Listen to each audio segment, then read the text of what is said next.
The Jim Norton Show starts now. Yes. I try not to talk too much over the theme music for a couple of seconds. Let everybody get a little bit of dancing in. Nothing better than that. Do I have any reads today, E-Rock? No, you're good. Oh, no reads. Well, now, as a person, I take that as, hey, this is terrific. I don't have to do any reads. But as a performer, I realize that just means no one is interested in putting any money into the Jim Norton Show. You're too controversial. I am, man. I'm too much kind, stir up too much shit. 866-969-1969 if you want to call and talk to Jim. That was Eric's social security number if you want to steal his identity. Okay, thank you for the theme music, Sal. Even I'm getting sick of it. How very cool on Opie and Anthony this morning to have Roger Daltrey stop in. That was, as you know, I've not been the giantest Who fan of my life, but that was pretty cool. And I'm glad E-Rock had the camera because I don't take a good photo.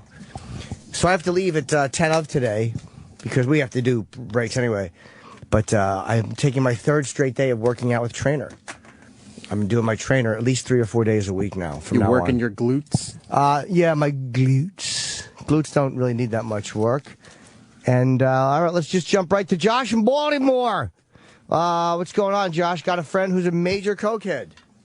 Yeah, I got a friend who, a good friend of mine, and he's been a very much a functioning addict. You know, he does coke. I would say I don't really know the details behind it, but it's gotten pretty bad recently. Lost his job because of it, and you know, been in a couple months break between jobs, and couple days ago decided to go get a prostitute who was a crackhead and moved into his house. Okay. So kind of figured enough was enough, and decided to do something about it. He's the type of guy that's always looking for something, always looking for some excuse on why he's, next time he's going to stop. All right? That's all addicts and alcoholics. Absolutely. And I called a family member of his to try to, me and a few friends called a family member to try to do some sort of intervention, and not to bust him up, but just to, get somebody else in the mix so they know what's going on, so he can really help him. I know he wants to help. He's like, look, I'm done. I'm sobering up. All this, and I believe him, but I still think he needs help. And now that he knows I called his family member, he's not talking to me, and he's all pissed. And I get it. I don't give a shit. It's, What is your question? Because I think it seems like you know what to do. You got to do an intervention. I mean, or at least try an intervention. I guess what else can I do, or what else should I do, or what else? Well, that's the frustrating riddle. Is you can only do so much. Yeah. There really is not a magic answer, unfortunately. An intervention is one thing you and the family could probably try, but I think beyond that, what can you do? You've made the phone calls to the family. Hopefully, but how do I make him know that I'm not a fucking dickhead for doing this? And it's his best interest, and it's not. He'll come to know that. He'll come to know that. There's not much you can do to make him. If he can't recognize that he's destroying his own life, don't expect him to recognize the intricacies of a friend trying to help and separating that from a friend is ratting me out. So I wouldn't worry about that right now. He'll get over the anger at you. If he doesn't, too bad for him. You're trying to help save his life.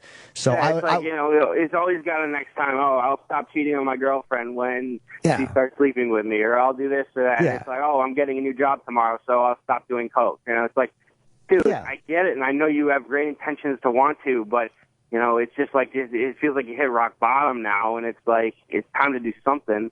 So I had to make a phone call, and you did what you could do, and hopefully you can do an intervention. But there's really not much more you can do beyond that, and understand that. That is the greatest riddle about addicts and alcoholics. What do we do to make them stop? And there is no magic. And more importantly, regarding me, my wife doesn't fucking give me a blowjob. And I want a fucking blowjob. Well, why don't you call her family and fucking do an intervention like that, where they all sit around in a circle and you pull your cock out and she has to suck it in front of her parents and explain what she's been missing. Oh, God. Good luck, buddy. Right. Thanks, buddy. Thank you. Shan in Portland wants to talk about an STD. Hi, Shan. Hi. You can hear me, right? I can, yes.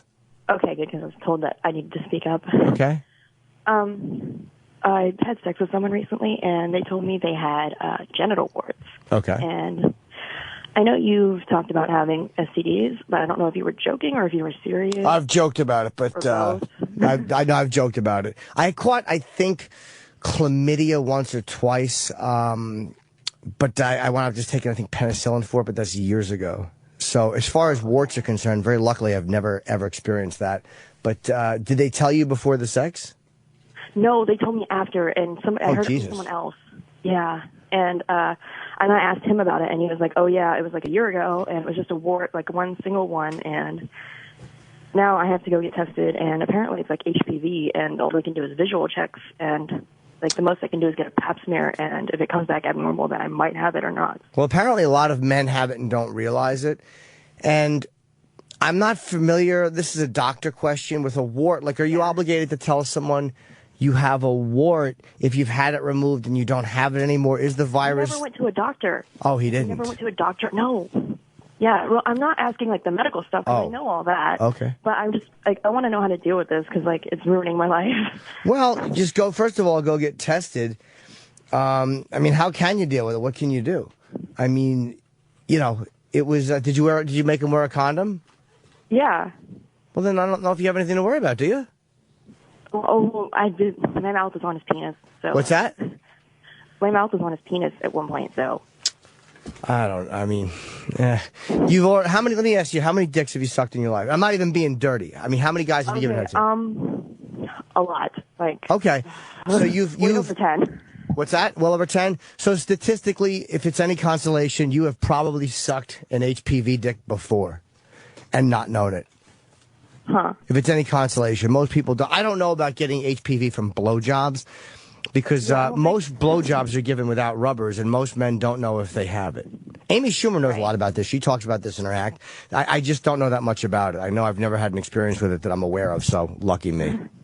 Yeah. Well, good luck. I hope you're okay. Oh, thanks. Bye. If you are okay, email me. If not, just don't call here again. No, I'm just kidding. Thank you very much.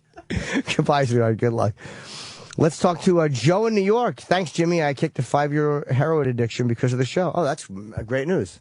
Hey, Jimmy. How are you? Good. Man. Thank you, buddy. Listen, I know it sounds crazy, but all these weeks listening to your show and hearing these people call up with these problems and how it's affecting this and how it's affecting that really made me look at myself and question everything. And I was hiding this from everybody in my life, and I had like $1,000 a week problem.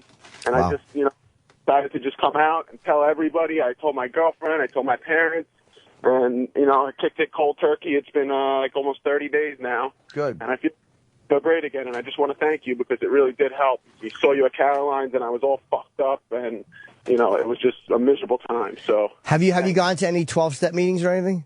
I didn't. I went to a counseling center in my town, just to, because to be honest, the way that they handle this shit, they just give you other stuff to make up for what you don't have. Right. So for me, I was so motivated that I just had to stop and just had to, go through the nonsense and feel that pain so that when it was over, I never want to go through it again.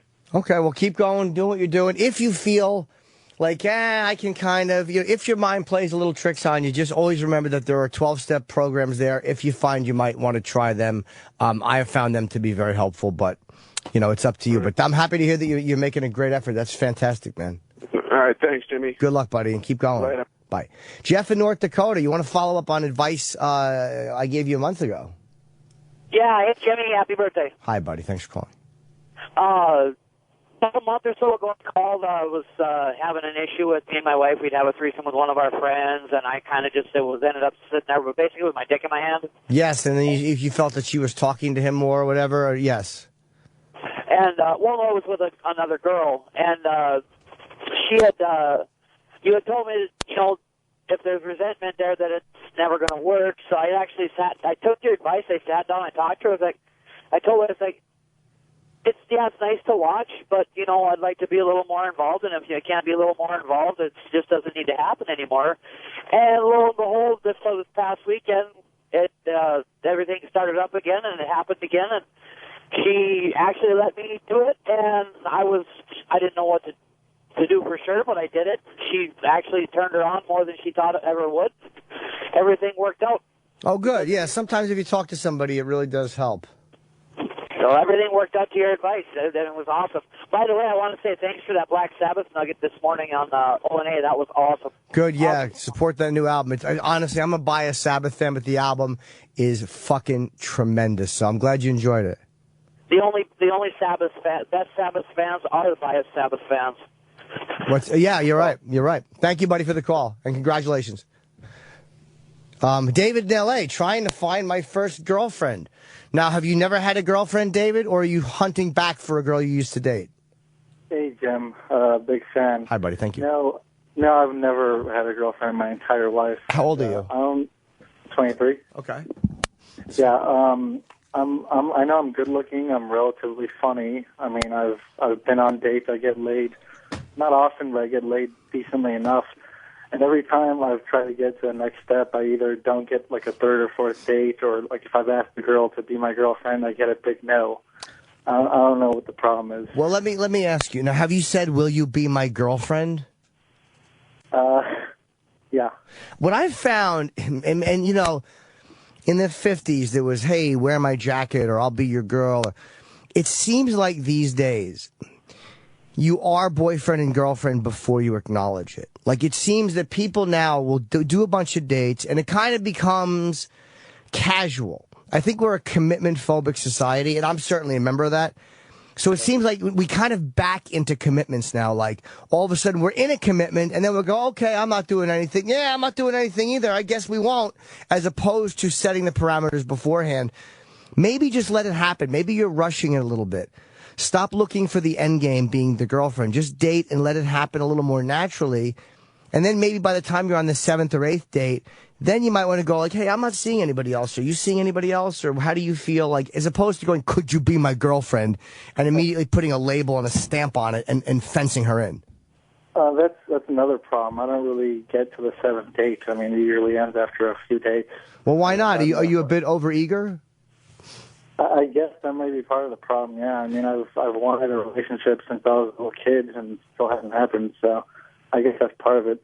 Yeah, that's part of it. You know, sometimes women can smell that. And for women, they don't like what they see as a desperate guy.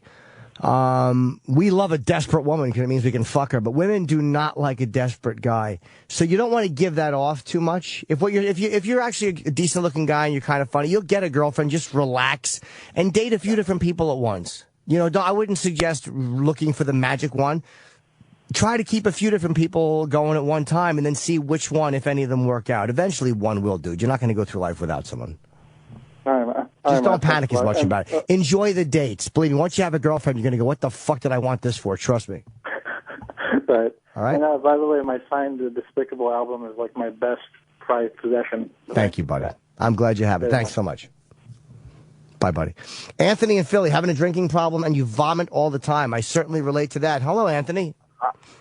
Yeah, I drink, and then always in the morning I'm throwing up, and I'm throwing up when I'm eating the night before. So then in the morning, like right now, I'm like an hour late for work because I just stay up drinking, and then right now the last thing I want is a drink, but I know when I get home I'm going to want to drink more, and then I'm not going to eat, and I'm like getting too skinny, and people tell me. I just don't really know how to stop. Like, I don't know. Well, it sounds like you're an alcoholic. So it's because I used to vomit every night when I drank. I would put my fingers down my throat. There was almost a bulimic to it, but it was to get it out, to get rid of the sickness or the spins. So yeah. Your life is unmanageable. Vomiting all the time is not normal or healthy. It's your body is getting rid of a poison.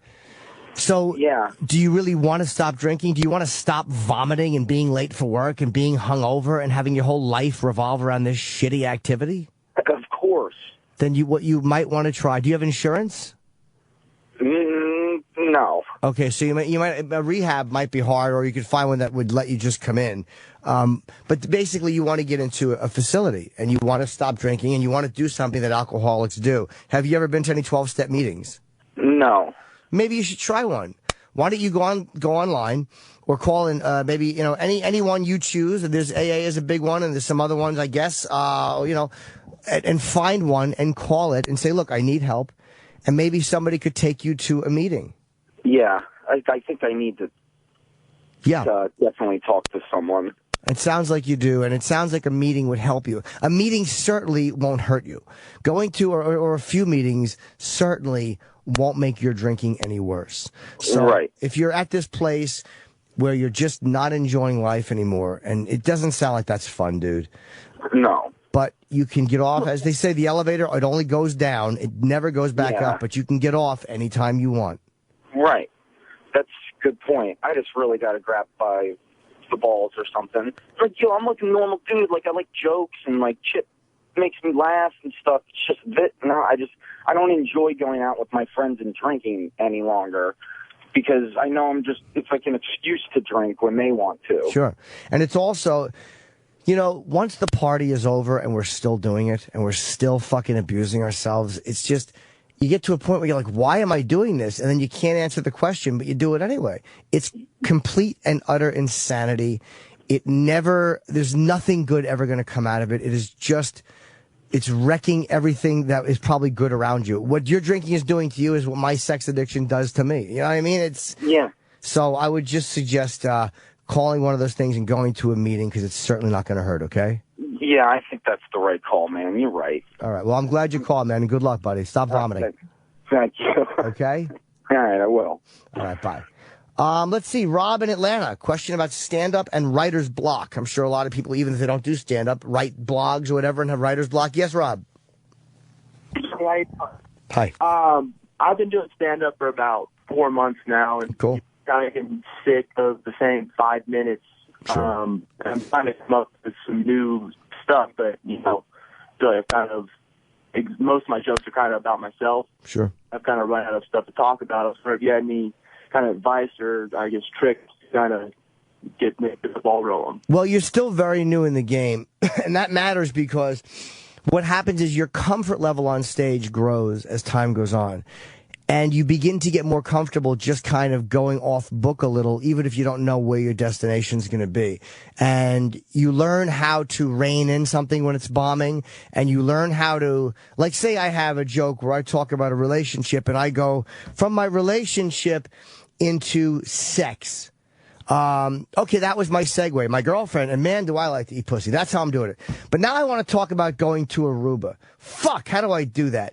Maybe... And this is what experience teaches you. While I'm talking about my girlfriend, I can use like a little segue and go, I want to go to Aruba with her and then do my bit on Aruba and then somehow just quickly mention the girlfriend and use that again to segue into sex. Meaning I sandwich it between two bits that already work, and I take that Aruba risk in the middle. So that's one way I do it. But again, that comes with being very comfortable on stage and risking bombing, and when something is bombing, not allowing it to spiral my entire set out of control. We all get writer's block. I'm not good at just sitting down. I mean, Colin can make himself write. Colin can sit in front of a computer. I don't know how the fuck he does it. I wish I had the ability to do what he does because that's why he gets so much shit done and so much new material. I'm just not as good at that, and I'm sure he tries it on stage just off the cuff too. But I try to just go on and, like I said, just in the middle of something, I'll take a left turn, knowing what I'm coming back to. So half the time is doing new material. The scary part is you don't know what you're going to come back to. So if you know that you got this fucking good bit after and this good bit before, just find a way to segue it in between. But don't worry, the writer's block will clear up, dude. You're not going to have it forever. Hey, Jim. Thanks a lot. I love the show. All right. Good luck, man. That's great. I run a movie night and a movie show. Okay, let's see. Erin in New Mexico. Hi, Erin. I'm not sure I run a movie night, and a movie I'm showing, the director blew a kid, and I was wondering if I should show it or not. Oh, okay.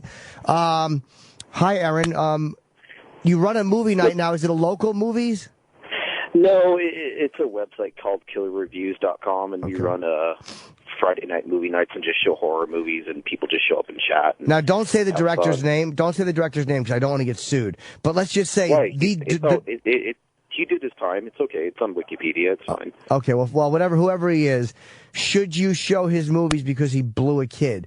Yeah, people are like, I don't want to show up because he did this movie called Clown House, and he blew the lead actor who was a kid who was like 13. And people are like, I'm not going to show up. And I'm just like, look, you'll watch Rosemary's Baby and Polanski fucked a girl in the ass. Right. So alienate my group, or you know what I mean? Hard, and again, I have to say this for my own safety here. I don't know who directed that movie, and I don't know if what you're saying is true. You're saying it, so again, it may or may not be true. I don't know. But let's just say in general, Roman Polanski is a good example, because everybody knows that Roman Polanski actually did do that. It's amazing to me in Hollywood how if you say the word, nigger or faggot or whatever, you get a lot of flack and you're blackballed. But they can't line up fast enough to work with Roman Polanski, even if they know what he did. People's morality is very selective. So if you feel, hey, if this director did what you said he did, and he went to jail for it, and he did his crime, paid for his crime, and you want to show the movie, then feel free to show it. Totally judgment call. I don't think there's any right or wrong answer. Personally, I wouldn't like promoting a pedophile, but again, I like Roman Polanski's movies, and I'll watch them. So you could take the school of thought, I'm not going to allow his personal life. Like, hey, Mike Tyson was convicted of rape. Whether or not he did it, I mean, now I believe that he actually didn't do it, but he was convicted in a court of law, and you know what? I still love when he comes in here, and I still like Mike Tyson. So we at times can look beyond awful things people have done, or if you feel that none of the people who are enjoying your service are going to watch it because this guy did this, then don't show it. It's a complete business decision from you. Pedophilia is a weird one, or the allegations of pedophilia. It's a lot different than most crimes, at least to me. To kind of give you a little bit of background, this guy did Jeepers Creepers. I'm sure you heard of those horror movies. I have not, no. And the guy did his time. Well, again, I don't want to reference who he is. I'm not shitting on you. I'm just telling you, I don't want to reference who the guy is because I don't know enough about this. And even though you're calling in, I don't want to be co-signing that a guy might have sucked a 13-year-old's dick. I don't know if he did. So don't mention his movies, simply because I don't know what the truth of that is. But I appreciate your call. I would only suggest do what your conscience dictates. If somebody committed a crime and did their time, and you feel like, fuck it, they did their time, then show their work. If you feel like, fuck him, he's a pedophile, if you feel like, fuck him, he's a pedophile, I don't want to show him, then don't. But thank you for the call, buddy. And I hate to be so paranoid about legal stuff, but when if someone is calling up and referencing a person and saying that they did something like that, if it's Polanski, I know the story, but this guy, I just don't know the story, so I got to be careful with that. All right, whatever. I made my point. You all fucking get it. Patty in Tennessee wants to fill me in on HPV. Hello, Patty. Hello. Hi. How you doing? Good, Patty. Yeah, I just wanted to tell you that, well, first of all... Hey, what's your last name? Cakes or something? Fucking double bacons. Funny. Thank you. I saw you in Nashville. You were freaking amazing. Thank you, Patty. So anyway, my husband just got treated for cancer, for squamous cell carcinoma on his tonsil, and it was because of HPV. Oh, wow. Oh, my God. I've heard you can get it from eating pussy. That's right. Fuck. I have heard that. Oh, Patty, that fucking horrifies me. Yeah, I know. And I didn't come back positive for HPV until last year, and we've been married for almost 14 years. That's fucking scary. Yeah, and you cannot protect yourself with a condom from HPV. Oh, you can't. It's like okay, they say like herpes, you can or can't. Depends on where it is. It also doesn't depend where somebody's active.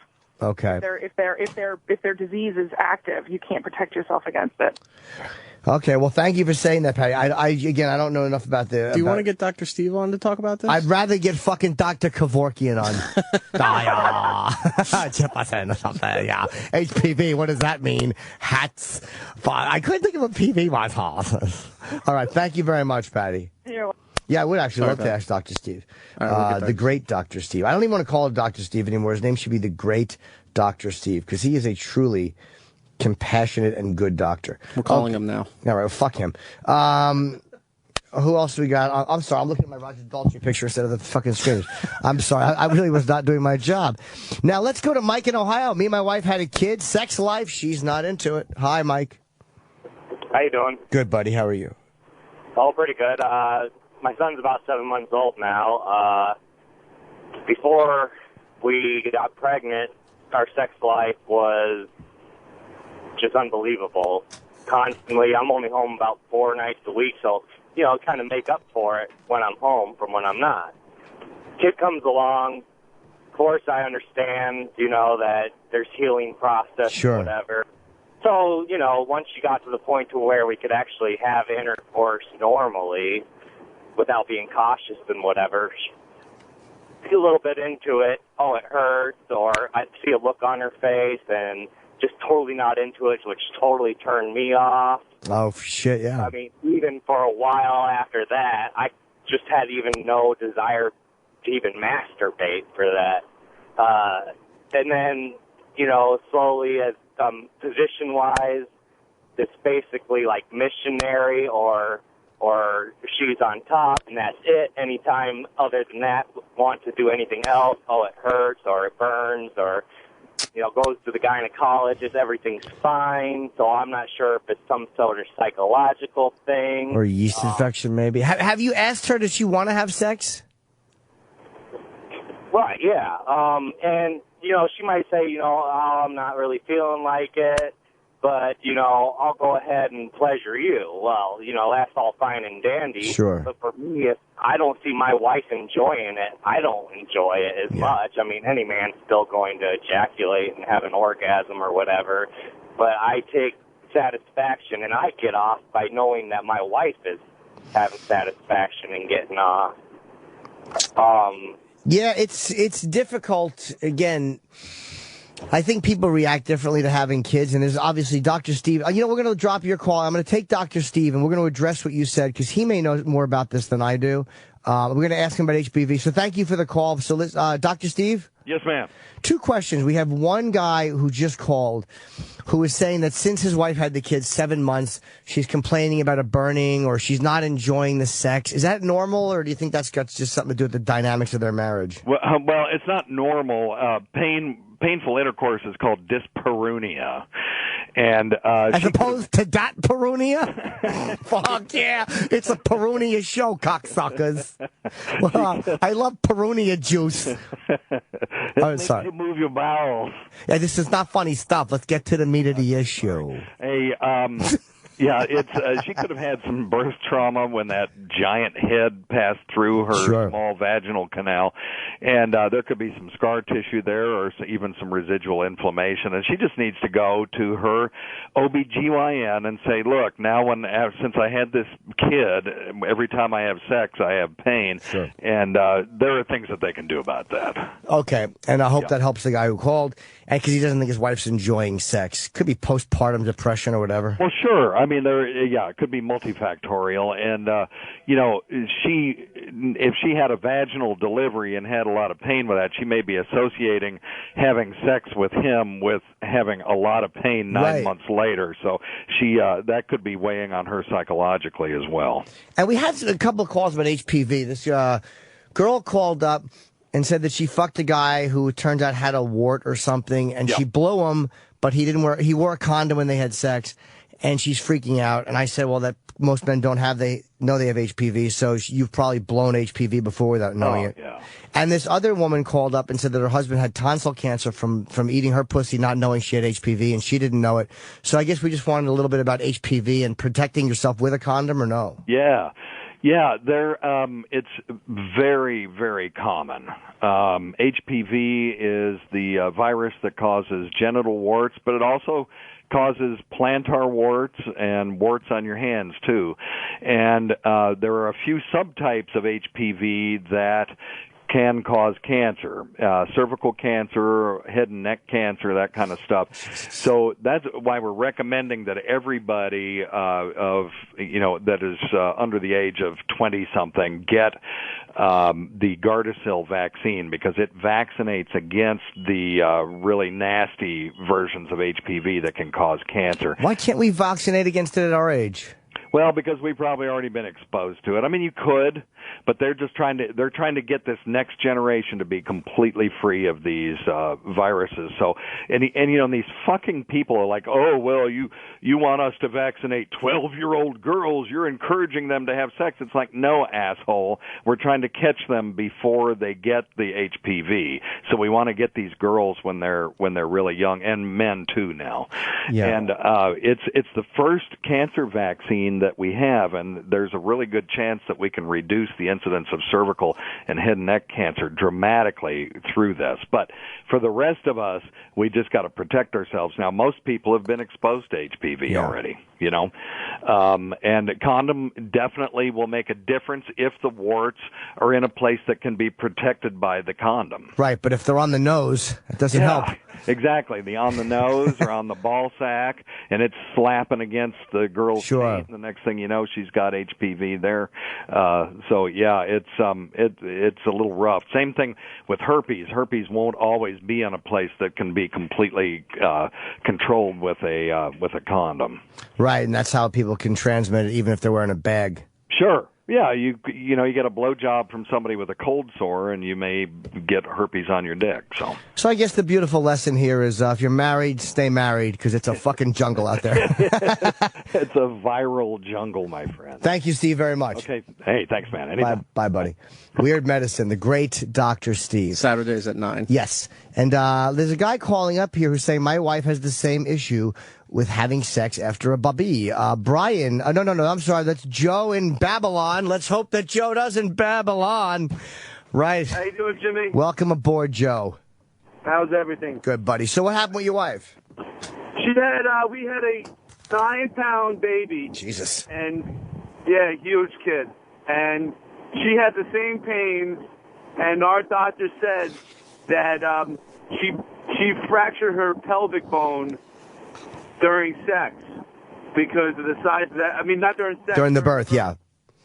So she had pains during intercourse, and I'm not a big guy, so it's not the size. It's more because the baby broke through. So what finally happened? How did you remedy the situation? You just keep on working at it. Okay, and it will get better. It does get better.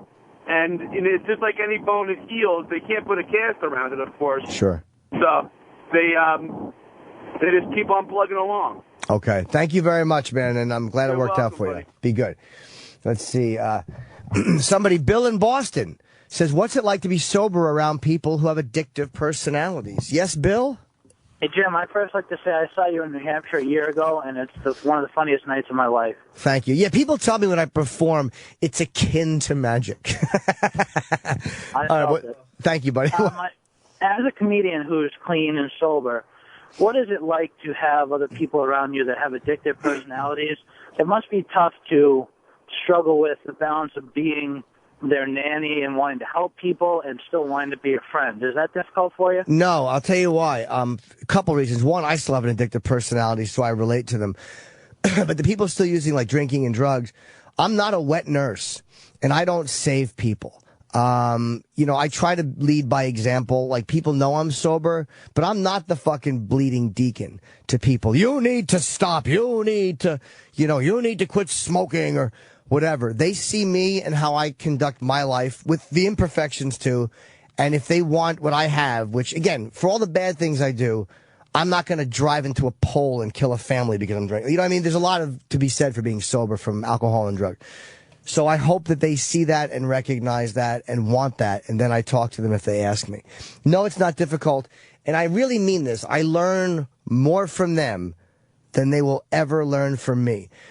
Because I know what it's like to be sober, but they remind me what it's like to still be out there. And when I see the irrational decisions they make, I watch some creative geniuses that I know. And I know some brilliant people who make these fucking shit decisions because they're always in that fucking, even if they're not drinking that second, they're active. They're actively addicted and they're behaving like an active addict. So I watch the way their lives spiral out of control. And I learn from watching them. I learn from watching, because I don't need to know, like, gee, what would happen if I drank? Because I'm no better than the guy who's drinking right now. I watch what happens. He gets a fucking DWI. Like Kevin Hart, my friend Kevin Hart, who I don't know to be a drinker at all. And I know Kevin for a long time. So he could be one of those guys that just had a bad night. You know what I mean? He could be a guy who's not an alcoholic, who just, fucked up one night, which happens. But I think to myself, that would be me almost every night. And when you look at the insanity of that, risking everything, doing 90 miles an hour in a Mercedes drinking, when you have this beautiful life, this great career, making millions of dollars, and how fast that could be taken away over something senseless. I learned from watching that. Even when shit that's bad doesn't happen, I go, fuck. Thank God I am not taking chances like that. And I'm only using Kev as an example because he's a guy with a great career who just got a DUI recently. Or Tracy, or whoever you want to use. So that's how I do it, buddy. I learn from them, and I try to learn from watching people make mistakes. Even if they're not life-altering or life-ruining mistakes, I still maybe I wouldn't be that lucky. I'm not the luckiest guy, as you could tell. Lucky Louie was canceled. Opie and Anthony show originally was canceled. The fucking Tough Crowd was canceled. Believe me, when I'm involved with things, they tend to fail. So if I was still drinking, I would not have the good luck to just get pulled over doing 90. Something bad would happen. So, well, this is a great show, and we appreciate the advice, and I think it's probably helping people. But look at the success you've had. I mean, you've got a sold-out weekend coming up in Florida. No, I don't. But well, thank have you. a good weekend, Jim. Be safe. Thank you, buddy. I'll tell you one thing. The ability to do one of the greatest sober lessons I've gotten is the ability to do things that I don't want to do in the moment. Like, the reason I come to work is I have that dial. Like, this morning I had that dial. Opening, I always joke about it. Like, but I'm like, fuck it. I love this job, and I'm obligated to be there. So I make myself do shit that I don't want to do instead of always giving in to myself. And as a result, I was here today when Roger Daltrey showed up. Like, my 12-step sponsor said to me that 90% of life is showing up. And he was right. And, you know, that's something I can only achieve being sober. So I hope that people who are drinking learn from that, because I certainly learned the wrong way to do it from watching you. And I don't mean that I'm better than you. I just learned from watching you. And since you mentioned Florida, do you want to plug your Jacksonville gig again? Yeah, tomorrow through Saturday, I will be in Jacksonville. Let's see, I need advice at the Funny Bone. I broke up with my girl because of emails I sent. Daffy? Is that Daffy or Dave? It's Dave. It's basically Dave with an F. Oh, Dave. Hello, Dave. Hey, Chippa. How you doing? Hey, what's up, Dave? I'm actually calling from Regina, the city that sounds like it smells. Hey, Chippa. Fuck yeah, that's like calling up for bunt or tussy. That's right. Go ahead, you daffy bastard. You daffy duck motherfucker. What's up, buddy? You broke up with your girl because of an email. What do you mean? Well, basically what happened was she's literally the girl of my dreams. She got me off some bad shit, put me on the right path. And about a month ago, shit was pretty rough in the waters. So me being the retard, I was emailing a chick, saying all the profanities, sharing dick pics, all that fun stuff. Sure. And nothing followed through. It was all just talk. You know, you mentioned in the past, you talk about the chase. Yeah. And I never went through with anything. It's the second time I've done it, and I just need some help, Jimmy. How long you been with the girl? About 2.5, 3 years. Okay, so is she willing to stay with you even though you might be an addict? She's going to go home about 3 hours away. We're going to try a distance thing. She kind of has to get her shit together, and I need to get my shit Okay, so now, and again, this is something I still struggle with, so I can tell you what I know about it. If it sounds like if it's hurting good things in your life, it could be an addiction.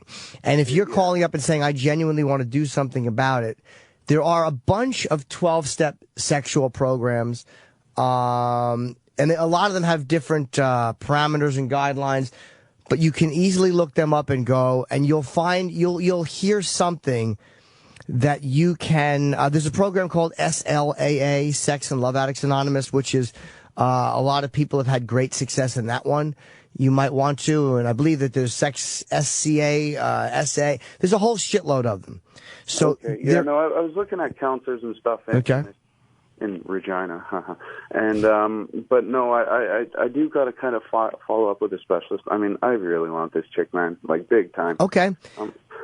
Well, you can't, we try to recover for ourselves with things, but not other people. But, hey, look, my dad got sober in 1970 in a program because my mom left him. And I think that's what it was. That, the marriage was terrible and there was violence in the marriage and she left. And he said, fuck it, I'll go, just to kind of save things. And it wound up working and he wound up staying. So whatever gets you in is all that matters. So I would suggest trying a few meetings and seeing how that works for you. But it's good, though, that you realize it's fucking your life up and you're not just blaming her irrationally and you realize you did something stupid. Yeah, man, it's me for sure. And like I said, we love each other. It's just she's got to go home. She's got to get her shit together, and I got to screw my head on.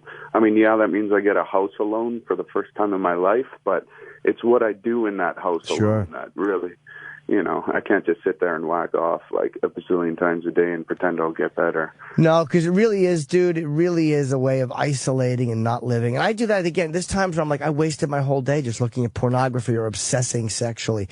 You and me, buddy. It's a frustrating part of my life because people who don't think it's an addiction, oh, you're just getting laid. You don't get it. You don't understand the obsession or what it can do to you. And it's gotten worse with smartphones and all these. Totally. I'm an IT guy, man. That's kind of, I deal with different people all day, and both of the people I've done shit with is fucking coworkers from offices super far away that I'll never be able to see. I mean, I can if I go there. Yeah, but, I understand. It's the intrigue. It's called intriguing, and I definitely get it. But all right, go to a meeting, man. It sounds like you're ready to do something about it. So I give you credit. You're the fucking best, buddy. I really mean it. I woke up, she texted me, she said, call Jimmy, and guess what I did? Thanks, man. All right, buddy. Good luck. And Mike in D.C. wants to give he's getting his 5-year chip. What's that? In a few weeks. What's up, Mike? What's happening, Jimmy? Hey, man, long-time listener, bro. I always enjoy when you talk about sobriety and recovery and all that good stuff. I'm a member of a 12-step program picking up a 5-year chip Memorial Day weekend. So that's great, dude. Congratulations. And it feels, when people say, why do you guys celebrate? You get pieces or chips or whatever. It's really... It's a landmark of doing something good for yourself, and it's a really healthy thing. And for all the things I've done wrong and continue to do wrong, and I'm sure you relate to this, the one thing I did right is the absolute most important thing I could do right, and it was not to pick up. Indeed, brother. That's the name of the game, man. Well, that's all I got, brother. I love you very much. You're great on the radio, and peace out. Thank you, and congratulations, man. That's terrific. I'm really always happy to fucking hear that. And I try to bounce around. People say, well, you guys, a lot of guys call in and just talk about a few different subjects.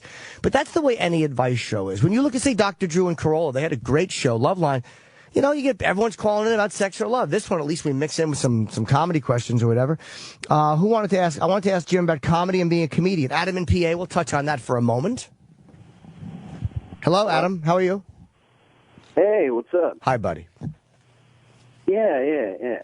I always really wanted to be a comic. Like, I just didn't really know how to go about it. Like, What I did, here's what I'll suggest to you and anybody else who wants to be a comic. It's all I ever wanted. When I was 12 years old, I knew.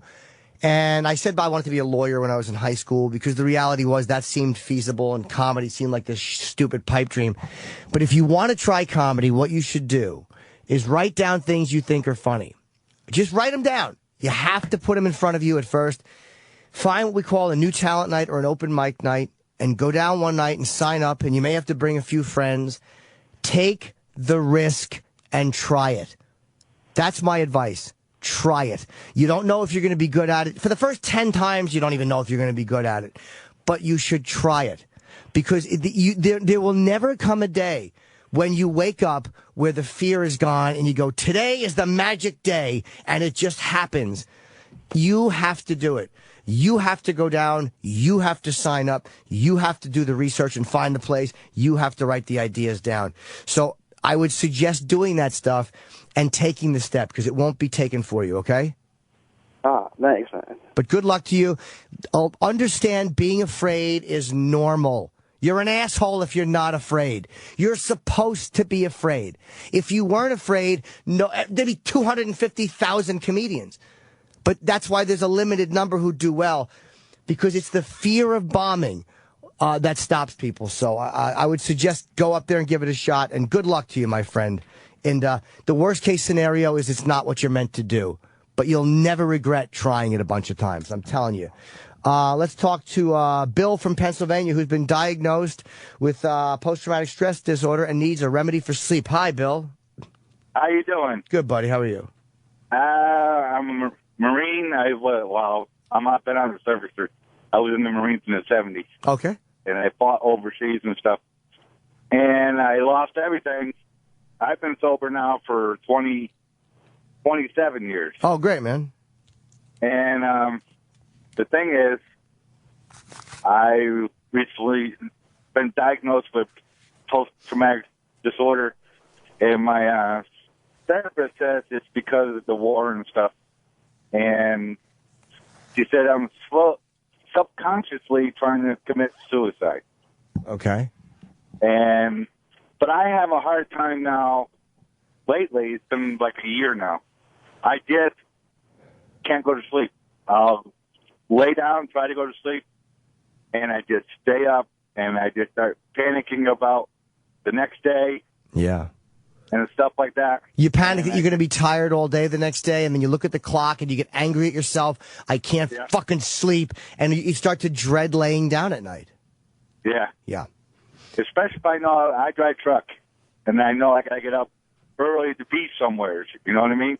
Now, I'm already panicking about it, and they don't know what to do about it in the VA. They just don't know. They want to give me all sorts of drugs, and I won't do it. Right. I'm not. It will mess my sobriety. Sure. I tell them that. I said, you know what I mean? Yeah, I won't take Ambien or any of that stuff either, Bill. That scares me, that type of stuff. And plus, for us as addicts, it wouldn't work that long. It'll work for a little while, then you'd have to just double and triple it, then it would just stop working anyway. Yeah, because when I was drinking and stuff, I was wrecking cars and stuff like that, and I drank constantly. Do you let me ask. Driving. I'm sorry, I apologize. I'm sorry to interrupt you, Bill. Let me ask you, because I don't know enough about PTSD, because, again, I've never experienced it. This sounds like a dumb question, but one of the reasons my sleep doctor and I talked, and I have terrible sleep habits where I go to bed at different times. I'm sexually addicted, so my wiring is all fucked up at night. I drink Diet Coke later than I should. I do weird stuff. Do you exercise? Nah, I do a little bit, but not that much because I drive truck. I'm usually in the truck all the time. Have you tried? I'm usually in the truck a week at a time, you know. I really don't get time. I walk and stuff like that, but... You might want to do something to make yourself a little more tired. Do you drink a lot of caffeine? No, I have my 3 cups of coffee in the morning, and that's it. Yeah, that's pretty much what I do. How about, do you eat, like, fruit late at night? No, I don't do anything like that. Okay, so maybe it's not a physiological or physical. I just said physiological to make me sound smarter. Maybe it's just not anything you're doing. If it's PTSD... That's something I have no experience in, but I know that there is a way to live with it. Are you thinking about the war and stuff, or you just don't feel tired? Sometimes I have flashbacks of what I did. You know what I mean? And that's coming out in therapy now. And I haven't really thought about it in years. I just started thinking more and more about it when I've been sober. So I lost my wife over it and everything like that. Okay, Bill. So maybe that is what it is, and maybe that weird little door is kind of creeping open. Maybe that door is opening and all this stuff is rolling out or whatever, coming out from under it. So maybe this is a good thing. As much as it's frustrating, maybe you're getting rid of something. And you know how when you're vomiting, it never feels good until you're done. So keep going to the therapist. Maybe this is your mind's way of vomiting out this poison. What, buddy? One of the therapists was recommending hypnosis. Yeah. To try to get to my subconscious. Have you ever tried anything like that? I tried hypnosis when I was a teenager because I was having erection. How does that work? You know what? It was hard to put me under, but again, I was young, and I might have been like 19 or whatever because I was having erection difficulties. So I thought that would Instead, I didn't know enough about my own sexuality or the fact that hey, I just don't want to have sex at this moment. So I would suggest try the hypnosis. I don't think it'll hurt you. Okay. But it sounds like you're on the right road, dude. You're sober. And just because we're sober, you know how it is, man. Stuff doesn't get better overnight. And if that's PTSD in there and that stuff is coming out, then I think it's great that it's starting to come out. And you maybe open that door and air it out, and then things will be better. Yeah, I'm a little bit nervous and scared about it. Yeah, but Bill, it's already in there. You're not putting anything extra in there. You're just getting rid of shit that you're not, as they say. Yeah. You're going to be okay, but keep going to the therapist, buddy. I'm happy you're sober. All right, thanks. Okay, bye, buddy. We have 3 minutes left. Jerry in Georgia says he can help the vet who is on the line. Hello, Jerry. Hey, man. Hi, buddy. Therapy is correct. Therapy. I suffer from post-traumatic stress disorder. I'm a Desert Storm vet. Okay. Man, there's tons of therapies. You need to get with this therapist at the VA. They have immersion therapies. They have desensitization training therapies. I mean, I'm going through it now. I understand completely how he feels. I don't sleep. When I do sleep, I fight, toss, and turn. confirmed. My wife hates it. It's just sticking it out, man. You know, I mean, he just needs to stick it out and get with the VA people and get into the therapy and stick with the therapy. If he can stick with sobriety, he can stick with therapy. If he can do both, he'll be fine. And work through it. Did you find that, that was a lot of that bad stuff kind of coming out, like that door opening, and then once you get rid of it, it's kind of easier to live with it? Brother, I can't live with it. I'm suffering myself from it. No, I mean the memories of it, or whatever, what you're talking about. Yeah, it's you know, the thing is with post-traumatic stress, it's not necessarily always just the memories, man. I mean, there's so much stuff in there that it's being out of control. You know, you can't rectify being out of control of your life, right. And that's part of what kills you. You know what I mean? Because there were things that happened that you just absolutely have no control over, and a guy like me, man, I mean, I'm type A personality, man. I mean, I control everything in my life. I'm on guard all the time. I'm watching over my shoulders. I watch the rearview mirror. Being out of control for those few seconds, you know, during the, you know, a 9-month deployment has screwed my life up unimaginably. Yeah, well, at least you are getting help for it. I mean, that's always, I like to hear that someone's at least doing something, you know, because it can't be worse while you're doing something than it is if you're not doing something. Right on. So good luck, man. I hope you're okay, Jerry. Thanks for the call. Yeah, and good luck to Bill too, man. Yeah, hopefully Bill in Pennsylvania heard that. We have 1 minute left. I don't want to leave, but we have to. So Jim in North Carolina, quickly. Dating your buddy's ex-wife, you need help. She's got a past, okay? Hey, buddy, real quick. She used to abuse coke. She was a stripper for a while. She's a wonderful mother of 3 kids. I've got a past myself from deployments and shit I'm not proud of. What I'm trying to get over is this nagging, almost jealousy. What the fuck is going on? What is she doing this minute? I just need to trust her. Well, let me ask you quickly. Did she make advances towards you, or did you have a flirt with her while she was with your buddy? No, there was definitely sexual tension between the two of us, but we were very close friends. Okay, but you felt that sexual tension. So there was something going on between you and her that was unspoken, that the friend, that was behind his back in a way. In a sense, yeah. I mean, we were a foursome. I'm a widower, and she and my wife were best friends. So, I mean, in a sense, yes, but this is going back 10 years, and, you know, we just kindled this romantic side of the relationship. How long have they been split? 5 years. Okay, is he okay with it? He's remarried, has a kid. Okay. My only suggestion or thought could be that either A, she's behaving suspiciously, B, you just don't trust people because you do things that are fucking a little bit duplicitous, which we all do. I don't trust people. Okay. Or it could be a combination. Maybe because you've seen her and you've been with her in a situation where you were both sending out signals under the radar of the other two people. So you were both being slightly deceptive, even though I get why you would do that and it would be a sexy thing. Maybe now that you're with her, you assume she'll do that with somebody else. Yeah, probably. So sometimes, you know, it's almost I just need to break it down and allow myself to trust her, I think, is what's going on. Yeah, well, if she's trustworthy, you should trust her. As long as you're behaving in a trustworthy fashion, it'll probably be easier to trust her. Yeah.